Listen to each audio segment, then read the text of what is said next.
In 3 minutes, because it's 5th and 6th, your whole team's going to come out. K2, 5, 6, according to the rules, everybody comes out for a lineup, and then the non-players go back after we've had a little chat with them. 7th and 8th, we do it just like high school. We only want the starting 10, but that's okay. But that's what our pregame is for. Hey, how you guys doing? Had any issues? Okay, we're here. I'm so, these are your 2 referees. If you've got questions, as a general rule, unless we've had a problem with parents, you're typically going to have a senior official and a younger official or less experienced one. So we put them over on the other side so that we can respond more to you guys. Sometimes if there's been a problem on the other side, we may have to switch that up. But we're switching every quarter. We're doing quarters, right? If we're doing quarters, then we'll switch to quarters. So you'll have us half the game. So I've got 2 more slides I want to get to, then I'll let these guys spend a few minutes. But a couple of things you need to understand. Okay, by rule, not us, US Lacrosse, the head coach is the only one that's allowed to talk to the official. Okay? So how many of you are standing on the sidelines and your assistant coaches are jabbing up the official the whole time? Or maybe you are an assistant coach and you're jabbing up the official the whole time. Guess what? By rule, you're not allowed. Okay? The official, by rule, can come and penalize you. Now, hopefully by practice, we have a little conversation and, there's a little interaction of, hey, coach, I'll talk to the head coach, whatever, okay? But by rule, he can penalize you, okay? Coaches are not allowed on the field of play without being acknowledged by the official, okay? You literally are not allowed to step on the field. How many of you step on the field for whatever reason? You feel like you're justified to step on the field. If you step on the field, you can be penalized, okay? Understand. It also includes the box and the other team's bench area. We have coaches leaving their box. You're not allowed to leave your box, yes. Are they still having the coaches on the field for the K1s? K1s is fine, yeah, that's different, yeah. And we're going to toss you. That's right. We enticed you on just so we could throw you out. K through 4, again, what's the objective there? Play, get kids, kids reps, that kind of thing, right? Couple things, okay? Please be respectful of the officials, okay? That's in your language, in your demeanor, and one of those things is stop at the passive-aggressive comments. Okay? Look, nobody is better at it than me. So you cannot, this is not something that you're going to fly by me. I can sit here and yell at Russ the whole time about how he's such a piece of crap, Well, I'm not talking to you, I'm talking to him. Yeah, he's right there, okay? Passive-aggressive comments, the little backstab, whatever, okay? Let's just stop, okay? And then understand, okay, how many here have officiated the game? Okay? It's hard, right? I mean, it's hard. You see the game differently, okay?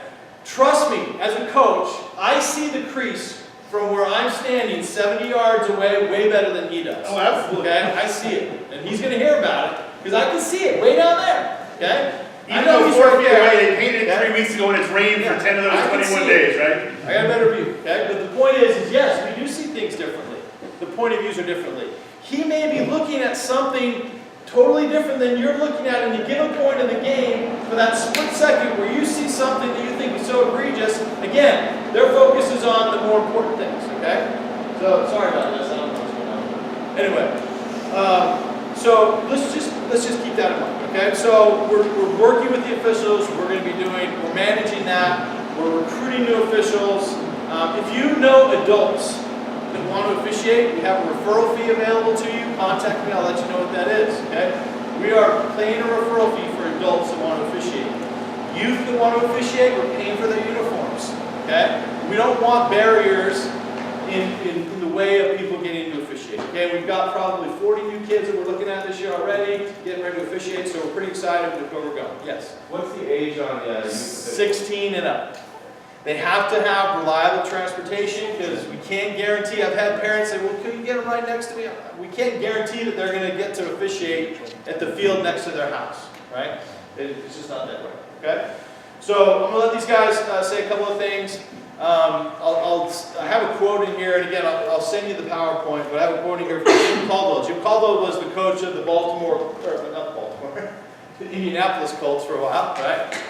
And they were talking about replay or something, I don't know, they were talking about something with officiating, right? And he was like, look, in order of who makes the most mistakes, players, coaches, then officials, okay?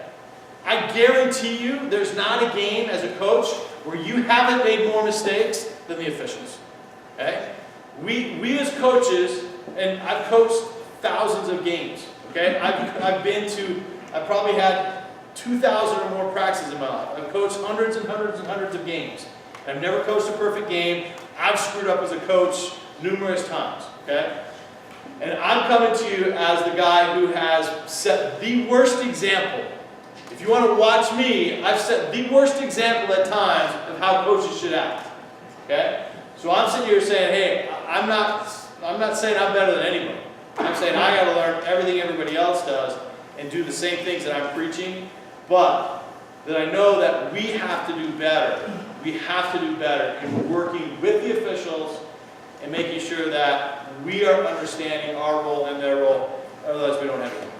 So anyway, we'll let these guys say a couple of things and then we'll end. But if you have other questions, please let me know. You can contact Colin or I. We appreciate your time. And we'll give these guys about 15 minutes or so to talk about a couple of things, and then we'll answer any questions that you've got after that. Okay? Like I said, this is Andy, and Andy does girls' games as well as boys' games. You mostly do you do youth still? Some? So he does youth games. I do high school games too, but I do a ton of youth games, especially kind of Salt Lake and North. We're here. I mean, I've been a youth coach. When my kid was coming up, I was sitting where you guys were then, and when he hit high school was when I really started refereeing. But I still like doing youth games. There's parts of me really prefers to do a whole weekend of 5, 6, 7, 8s instead of a whole bunch of high school kids, entitled high school kids. And coaches like Marty, remembering Marty as a high school coach still sends some shivers. But we're there to where we can. And when I was sitting down to kind of think about what we wanted to talk about, it was those 3 words. It was safety, safety, fairness, and fun. Those are what we're going to call. Coach, ref, you pushed me, I got in the back. I'm like, yeah, he tried. Your kid ran straight past him and scored. We're not going to get a push on those. Those advantage, disadvantage. One thing you will hear us say, and you're like, how was I not disadvantaged? Because if you'd thrown the flag, I'd now have an extra man up, and I'd be man up for the next 30 seconds. If anybody's ever seen a 5-16 pull off a really good man-up play in 30 seconds, I'm still waiting to see it, but that's fine. When you hear referees talk about advantage, disadvantage, we are talking about tactically, right there in the play at the moment. If there's a war, yeah, he waved at him, and he brushed his stick, and then he turned around and went back upfield, so your defensive player shut him off, that ward's never going to get called. It didn't affect the play on the field. Now, he kind of threw the kid's stick down and ran towards the goal. You bet we're calling that. The kid on the way to the goal, we're going to get. The kid headed to the sidelines, let's just keep playing. Loose ball push, we've got, even if we didn't say play on, we probably have one going in our heads. I don't like play on in youth very much. We like to cut it short because bad things happen in that little space when the ball's on the ground. So when we talk about advantage, we're not talking about some grand strategy advantage where I'm suddenly going to have man up in a little bit and then I'm going to be okay and we'll head down the road. We're talking right there in that moment. It's a player advantage or disadvantage. The one we always hear, one coach is screaming ward, the other one, if he's been around a little while, might be calling for a hold. You might both be right, but the 2 players have kind of worked it out against each other. There's no advantage to either one of them. They back off, we restart. We're okay with that. We're going to keep playing the game of lacrosse. Safety calls, we're going to try to, personal fouls, we're going to call those when we see them. There's always going to be a little line between, is it a brush? Was that a push? Was it a body check? The low end stuff. There's always going to be a little rub on those between, was it a brush, or was it a push, or was it an illegal body check? But that's the low end stuff. Give it to us. We're going to call what we see on those.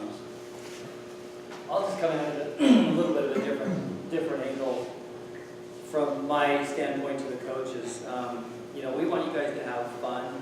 Believe it or not, we really don't care who wins the game. Sometimes you guys think, oh, you're calling everything for this team or that team. Half the time, I don't know who's playing. I just know the colors. You just call it as you see it, but I really respect a coach that will get after their kids when they think that they got pushed, and it's emotional. The kids are young, etc. I do the college level all the way to the youth level and everything in between for both boys and girls. And I will tell you, the girls is a lot more pleasant to officiate than the boys. It really is. What's that? It's really nice because they really have good sportsmanship with it. With girls, I don't even know how to conduct girls. I really don't. Boys, I conduct people many times simply because, you know, I'm a professional, I'm older, whatever. I don't want to have people yapping at me all the time, and I nip it really quickly. But I really respect a coach that a kid will come down and say, that official blew that call, and the coach will say, no, that was on you, it wasn't on the official, and they'll have those kids own it. Because what happens is if you're a coach and you start agreeing with your players that the officials are the reason they're losing the game, what's going to happen to the team versus the official? It's going to be totally them against us. It's not a good situation. And then they're going to lose focus on what they're even doing out in the crossfield. And it's really true. You can see it. Once somebody starts going downhill and south, the whole team does, because then they all start yapping. And if the coach isn't big enough to say, hey, stop it, let's just play the game, it really is to your detriment. It's a huge detriment. So you as coaches, just like Marty said, you have a lot more influence on your team than we do. You have 100 times more influence than we do, because we are calling it how we see it, and Brandon has talked a little bit about pushes, shoves, whatever.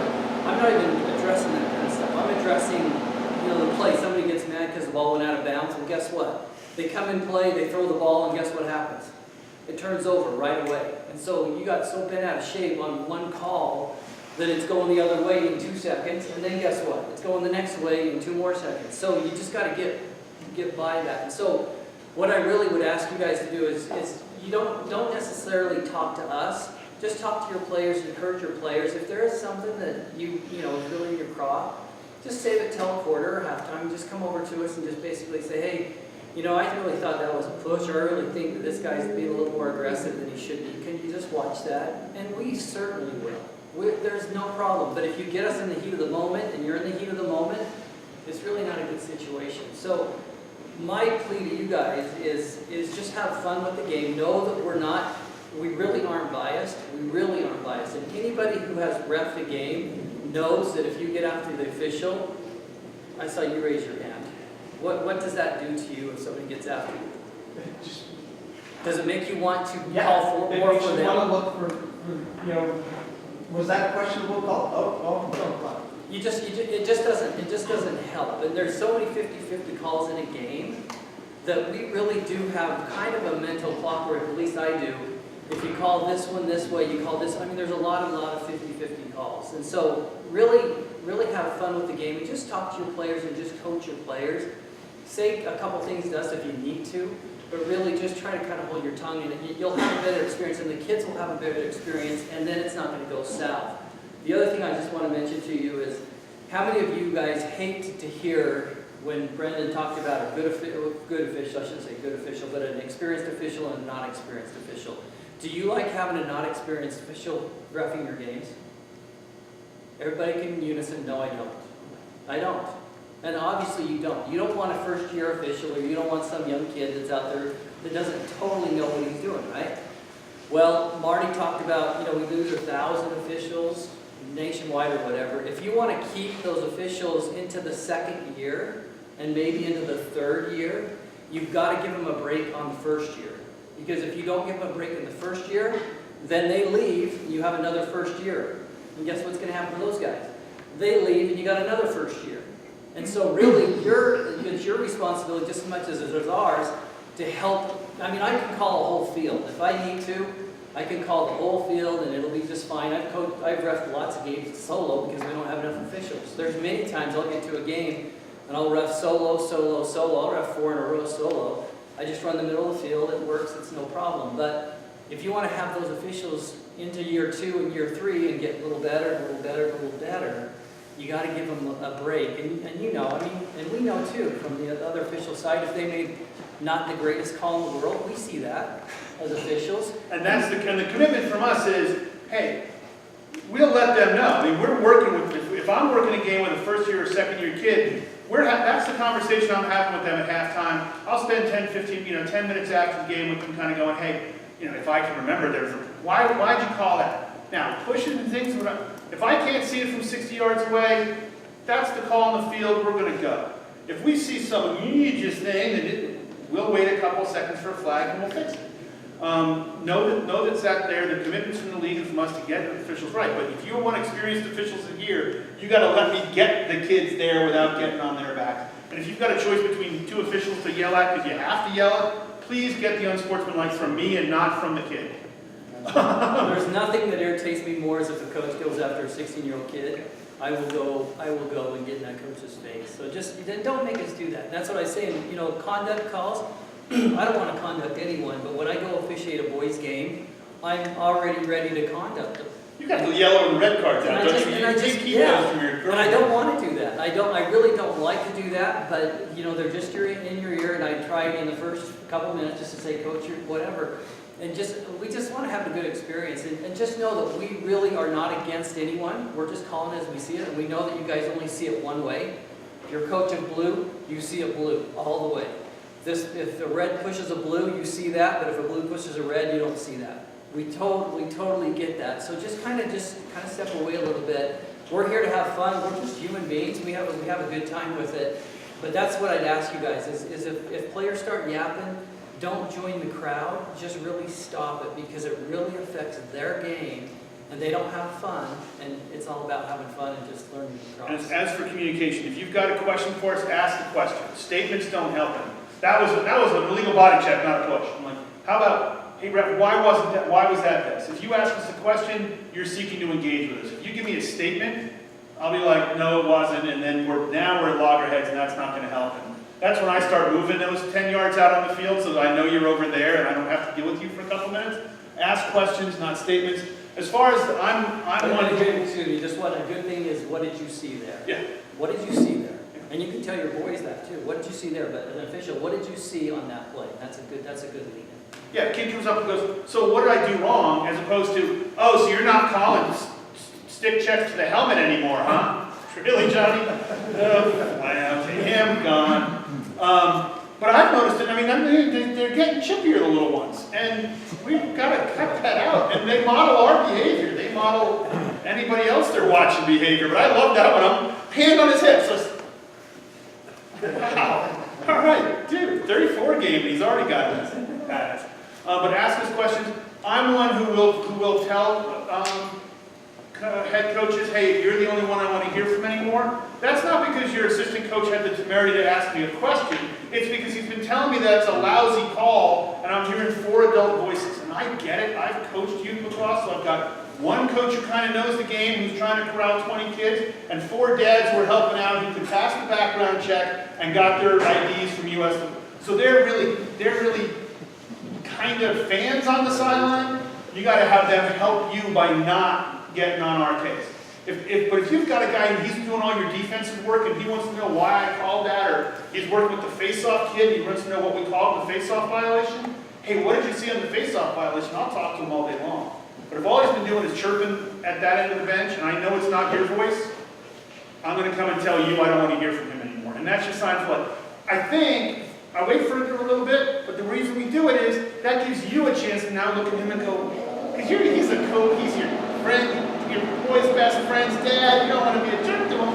Now you're like, dude, you need to calm down. We want to work with you. We will tell you if we see your kids doing something funky out in the field, I'll come up and be like, hey, 22's being kind of a jerk down there. Help him understand how to honor the game, which is what we all want. We'll always listen to you. Not that we have anything real big or bad. Your idea about these kind of things, I want to do something like you make the calls clinics and stuff throughout, so we can kind of, everybody can see what we're talking about. We want to do those. The substitute teacher rule is in full effect in lacrosse. I don't care what happened last week. They didn't call that last week. I'm like, I don't care. I'm not the substitute teacher. I'm the teacher here today. We have a rule book. Now, if we're applying a rule the wrong way, which I try not to do, but game to game, week to week, and as long as we have at our pregame, we talk about what the rules for this particular age group are and we're applying them correctly, we should be in pretty good shape. Just understand, guys, these guys coach high-level stuff. They have 6 different sets of rules they have to know as an official, right? And he has 12 because he's got girls and boys. There's literally 6 different sets of rules that they have to understand and the little variations between them. I mean, you know, And we're understand switching that those up hour to hour, like we may have it 2, 3